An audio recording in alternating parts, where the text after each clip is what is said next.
morning. Welcome to Monday with the Mayor. I am your host, Mayor Jody Carney. The point of our video podcast series is to bring a little bit more transparency to the residents, business owners, and whoever may be tuning in to listen a little bit more about what's going on in Plain City. And today I have the pleasure of interviewing Mr. Jason Stanford. He is our Economic Development Director. Welcome, Jason. Good morning. Thanks for joining us. We're excited to learn a little bit.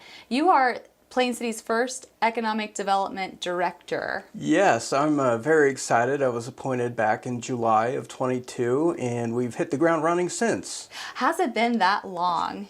Yes. Wow. I know we have talked about in my tenure of being on council and the mayor, we have talked about an economic development coordinator, director, that title for a while now, and I know one of our council members has been very adamant. Ms. Ferguson has really said we need this role, and many of us were like, are we ready yet? And you being here, you can tell us a little bit about what goes on in your day-to-day role and what you see for the future, but I know that it is definitely time to have you here in Plain City. Yes, thank you. I think it's perfect timing for the village to have economic development programming. Everybody can drive around and see the amount of growth that's occurring within the village, but also in our neighboring areas as well. For the village to really take an opportunity for this growth, I think we have to be very well planned out and make sure that the growth that's coming is what we want it to be. So it's very responsible on part of the village council to make sure that we're looking at economic development. And what do you feel like, since you began your role, can you tell us a little bit about how you came, what prompted you to come to Plain City? Sure, yeah. I actually was employed with Union County, Marysville, economic development for about 15 years. So during that time, I'd always kind of kept an eye on what was going on down here in Plain City. And when the opportunity arose, I took it. I was very excited to join the team and help guide Plain City in the right direction. So what do you feel like has been your biggest accomplishment since you started? Ooh, that's a great question. We've done so much, but primarily it's really building the relationships with the community, not just our residents, but also mainly our businesses. We have a lot of fantastic businesses here in Plain City, and I think it's important that they know that we're here working on their behalf. A lot of times economic development gets caught up in the winds of the new things coming in. When are we getting this or this?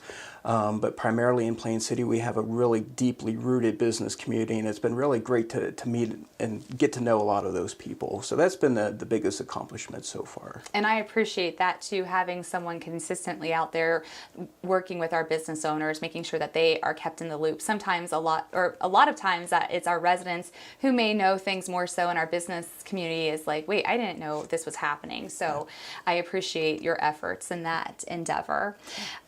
What do you feel like has been your biggest hurdle so far? Wow, the biggest hurdle, and I hesitate to call it a hurdle.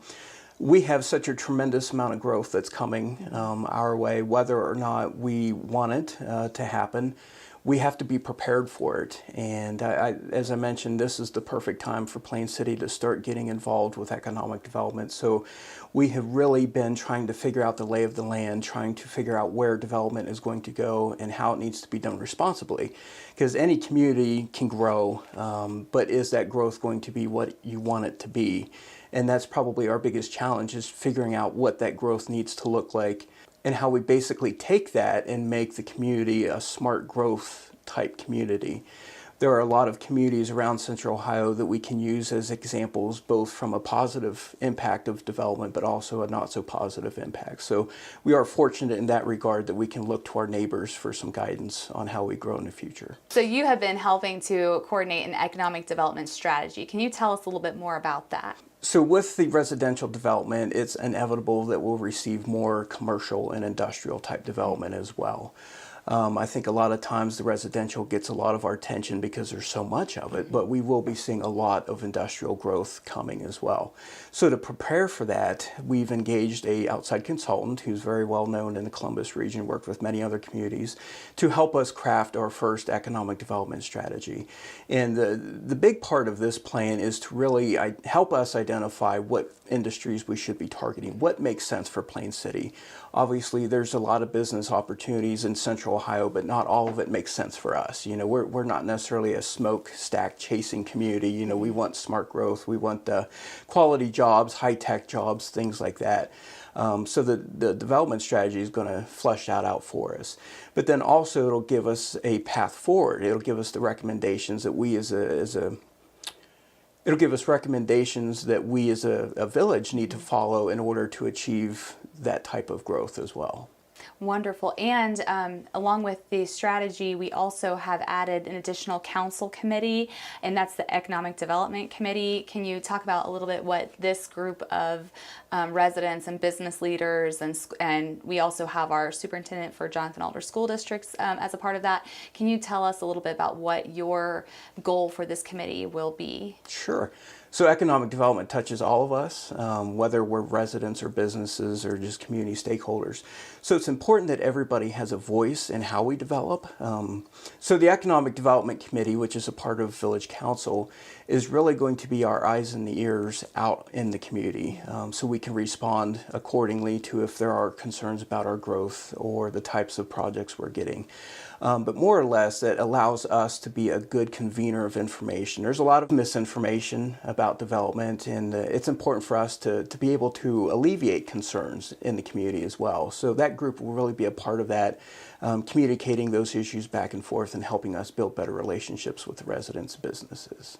And one of the topics that you talked about of the misinformation out there, a lot of our residents and community members, they worry about our school districts and the growth that it is going to be seeing, and what is that like for our teachers and our students, and you know, because a lot of people move here because of the Jonathan Alder Local School District and how great of a school district it is. What are some ways that I know how we are reaching out to them, but how can you share with our public that we are reaching out to the school and having those conversations? Our school district is amazing. You know, the partnerships that we have with them now, at least in the last year or so, has really been thrilling to see unfold. We have been involving them on a number of our development lead update meetings. We've had them at the tables with developers, so they are fully aware of the types of development we're getting. We educate them on the importance of development, but also from a school perspective, how they can prepare for the increase in enrollment and the needs for new buildings and facilities. So we hope to continue to build that relationship. The school districts need to be commended for partnering with us as we work through these issues together. Yes. And another question from the misinformation portion of your comment. Annexation is a hot topic. I know many people come to council meetings and talk about it.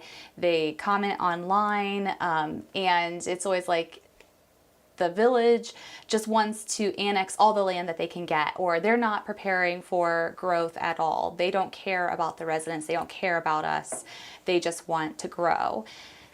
How can you help to explain, and some of the tools that you are helping to build to explain annexation? Because I think once you kind of understand that we have from our zoning code to just how things are already set up, it explains it. And I know that's something that we need to do better about, of explaining how things work. Sure. Yes, annexation is such a huge issue, as you mentioned.